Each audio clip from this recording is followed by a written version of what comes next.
Hello అండి, welcome to my channel. ఈరోజు మనము ఎగ్ పిజ్జా ఎలా చేసుకోవాలో చూద్దాము. ముందు చూపించినవి కావాల్సిన ఇంగ్రీడియంట్స్.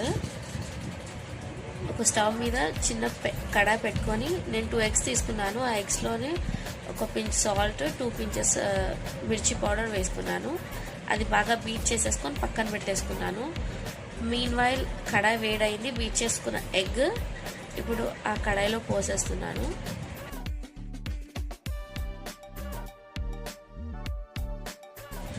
ఇప్పుడు దాంట్లో కట్ చేసుకున్న టొమాటోస్,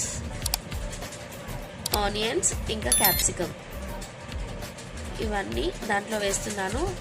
కావాలంటే పచ్చిమిర్చి, కొత్తిమీర, పుదీనా కూడా వేసుకోవచ్చు. మన ఇంట్రెస్ట్, మనకి ఏది కావాలనుకుంటే అది. సో 1 side అది ఫ్రై అయ్యాక నేను ఒక ప్లేట్ తీసుకొని దాన్ని టర్న్ చేసుకున్నాను.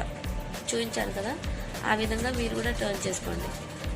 ఏంటంటే మనకు బ్రేక్ అవ్వకుండా ఉంటుంది. మధ్య మధ్యలో ఒకసారి దాన్ని కొంచెం లేపి చూసుకోండి. అది ఓకే అని అనుకుంటే, ఫ్రై అవ్వింది అంటే మళ్ళీ మనం సర్వింగ్ బౌల్లో తీసేసుకుందాం. నేను ఇదొక కింద ఒక రోటీ వేసి నేను సర్వ్ చేసుకున్నాను. సో ఏంటంటే మనం కట్ చేసుకున్నా కానీ దానికి పిజ్జా బేస్ లాగా యూజ్ అవుతుందని. మన ఎగ్ పిజ్జా రెడీ.